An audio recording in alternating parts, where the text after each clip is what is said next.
tipong mas excited ka pang mag-travel kesa mag-church. Yung dating nagdi-devotion ka pa, ngayon, wala na. wala na yung excitement mo every Sunday para paglingkuran si Lord. Tinatamad na akong mag-ministry. Bakit nga ba ako tinatamad mag-ministry? Hindi ko alam eh. Tinatamad din ako mag-isip. Yung tipong dati excited ka mag-ministry, pero ngayon, wala ka ng gana. Yung tipong dati, effortless sa'yo gumising ng umaga pag Sunday. Pero, dumating yung time na kahit late ka, okay na lang sa'yo. Yung nawala na yung excitement mo every Sunday para paglingkuran si Lord.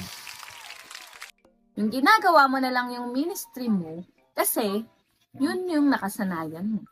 Yung tipong mas excited ka pang mag-travel kesa